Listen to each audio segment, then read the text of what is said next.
we just snuck in early and did a couple of the outbuildings that we've left. So what we basically did, I had a mate over here helping me for half a day. We knocked out about 4 buildings or something in that half day.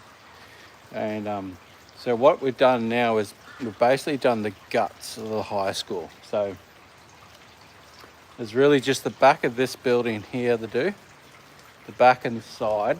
So we've got the whole back side of here to do, down the side, just the guttering on this big, see my truck through there.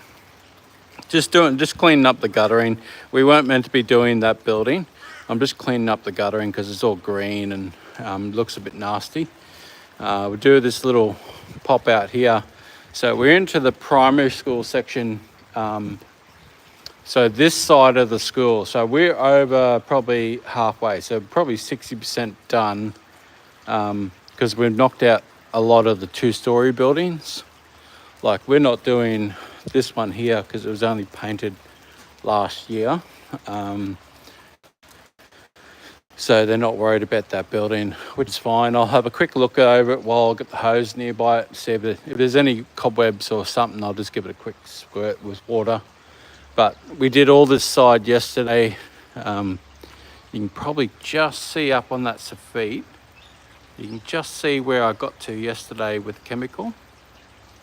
Just see up there in the middle there's that little black section. So just a light layer of grime laying around. So we're going to park the truck under the undercover area here, and we're going to run 90 meters of hose out. So we'll run hose out, we'll hit this building first, and then we'll hit everything with the 60, and then we'll add another 30, and then we'll add another 30 just to get these couple of buildings from that one spot. Because what I don't want to do is move the truck. I want to keep it there as long as possible to get as much of these buildings done. And it's mainly due to you can't get the truck in too far. Like there's a car park up the top there. They redid something with the concrete there over the last week, so we can't drive down there to get into there. So mainly going to come from there across to get as much of this building as possible. I can put 150 meters of hose that I'm carrying on the truck, so I can get down this side of the building and around the other side. As you can see here, it's mainly just soffits, gutters and fascias, and give the brickwork a quick rinse. Hey Todd. So this whole side of the school is super easy. Like I'm going to fly through this side. Like each one of these buildings is going to probably take me an hour and a half. Mate, the biggest thing is pulling the hoses around, because I'll probably get to the end of this building here and we'll do this one over here, and we'll get a couple in here, because what we'll have to do is wind up all those hoses, and then we'll have to go just in between that building there's another car park, and then run our hoses in to clean 1, 2, 3, 4 buildings there. And then we got another one in here that will get off that car park. We'll probably get the backside of, we'll get the backside of this building from here, and the backside of in this block here. So we'll get all these from in here, get as much as possible. This one here is the only 2-story little pop-out. It looks like they did an extension or something. And there's the car park there, so we'll have to run the hoses in there again. Like we'll clean all this out. So what we're doing is just blasting all the leaves out. But you know, it's really clean down this end of the school, except for these things. Probably just whack the turbo over them to clean them up for the school. Because you got to realise it's not about what you quoted to get done. You want to keep these contracts ongoing. And cleaning a little wall like this and a little wall might take you half an hour, But you're going to secure this contract for years on end, because what you're doing is giving the groundsman less work to do, which he's the project manager for all this stuff. So if you give him less work to do and you make sure everything's neat and tidy and cleaned up, that's why we clean this gutter. Like this whole undercover area wasn't quoted. It needs a clean up, because you can see all the cobwebs up in the top there and all the mud. There's a whole bunch of mud wasps and stuff. But to do this area here, you probably want a little scissor just to drive around, so you can kind of shoot all that down and get all the little lips, because there's a little lip overhang up in the top, which is a little airflow pocket. So you want to get up there and bash all that. We'll hit this wall as we're going across this face, so we'll continue right across that face there and knock all the cobwebs down. You can see all the mold just hanging up on the top there as well. And that wall there is pretty gnarly. You can see where all the balls have been hitting the wall. But yeah, we got that, and then we got a couple little buildings on this side. Got the swimming center to do as well, but they're all single story. So all this is single story. So trucks there, I can drive all the way down into here and knock out all these buildings from this footpath here. So what I'm trying to do is do all this side of the school from this access point. So then when I'm driving over that side of the school, I don't have to open any gates. And as you can see, they're working, they've got a 80-foot boom. They're working on these lights, putting some speakers in. So we did all that, 4 days work to do all these buildings right across there, all in there, all on the other side. They're all 2 to 3 story buildings for the high school. So we knocked all them out in 4 days, and then we're out here doing the primary school. So we should drum up in the next few days. The school will be finished. It just depends on the weather, because I've got another job to do when it's sunny. So if the sun comes out, I'm going to drop this, go over and do that for 2 days, and then come back to the school, because we got until the end of this weekend to finish the school before all the teachers and stuff start coming through the school, which is a lot of foot traffic. And if you're cleaning, it's just a hassle for me. So if I can get it all done this week and this weekend, it is going to be awesome. So, which it's looking to shape up that way, because we're 60% of the project done. I'll show you the map and how I follow the areas that I've done. And I mainly did this for the project manager and the groundsman, and a little bit for me is how I follow. I get them to print out a map of the school. Let's unlock the car.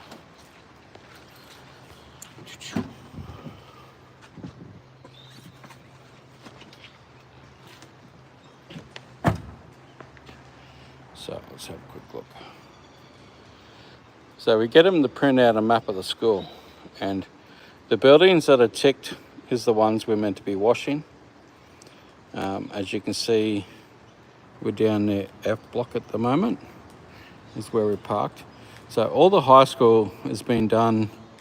There's a little bit around down the shed, down the bottom here. We haven't done these little outbuildings just in case there's too much foot traffic, or we can hit them in the morning with the soft wash, so we don't need to whack up the pressure washer. So what we're going to do now is we're going to do C block, K block, and the PPF undercover area, E block. What's that? 2 E blocks there, D block. So we're going to try and knock out that little corner just there, and that'll be a chunk of the primary school. And then what we can do is we'll park in the car park over there. You can see the entry points over there in the car park. We'll park there, and that way we can come into the primary school. We're gonna have to pack up and wind up the hoses probably 2 to 3 times to get into spots. But that's what you have to deal with when you're doing these big projects and you've got distance to cover. It's mainly the hoses that is the biggest problem. So if you can manage your hoses and like start from your furthest point and knock off your hoses the other way. Like we're gonna do it the other way. We're gonna park the truck in the corner there. We're gonna finish the end of this building, back around this building, and then we're gonna pull 90 meters of hose out to C block, and then we're gonna come back around to here. And then what we're gonna do is pull the hose back through to over here, and we'll actually drive across, knock out this block and around the corner as far as we can go. And then what we'll do is we'll drive straight out to here, and then we'll go back around that block with 90 meters of hose. So the idea is when you're planning and executing these types of projects, you want to think about not so much what building's easiest to do, it's what you can get done the most from one spot, and plan and organize. Say, right, well, if I park the truck there, I can drive it to there, and then I can drive it to there, and literally I can get 6 buildings done today, and the truck only moves 200 meters. In a straight line, it moves 200 meters, and I get 6 buildings done. Yeah, fair enough, I've got to pull 90 meters of hose, but I can get 6 buildings done today. So I literally get the primary school done in about 2 days. I quoted 5 days to do the primary school. So if I can get it done in 2 days, I make 3 days profit. And that's huge. That's money in my bank. The new year started, the phone is starting to ring again. We've got a graffiti job today that they want done this afternoon. So with these jobs here, we can drop off and do that one. And it's pouring down rain, so it's just a perfect opportunity to wash all day without getting bothered with the heat, because we're in the middle of our summer and it's been terrible over the weekend. So that's the biggest take on schools like this, is you want to maximize the distance and winding up the hoses. Oh, it's going to be a hard one because there's graffiti on a timber fence and there's graffiti on a painted wall, but I will record it. The bonus to the graffiti on the painted wall is it's fresh. So I should be able to spray a little diluted section, give it a quick scrub, and then hit it with water. Because I can't let it sit on the painted surface too long, otherwise it's going to strip the paint. And I've already told him that, because it's when you come to graffiti on painted surfaces, yeah, you can take it off, but most times you're going to take the paint off the wall, just due to the chemical and the harshness of the chemical.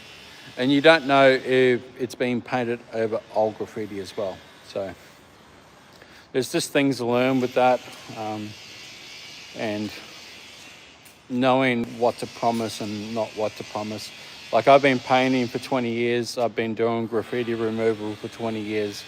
I've seen it all. I've seen it in bathrooms, toilets. I've seen it everywhere. So it's something you just got to learn along the way, but you don't want to over-promise your customers. I never promise my customers that I can remove it 100%. I just don't know what the substrate is going to do, and I don't know how it's going to react. If it's bare concrete, I could probably tear that off in seconds, especially if it's fresh. If it's been there for 20 years, 12 years, you're probably not going to get it off, where you might have to sand.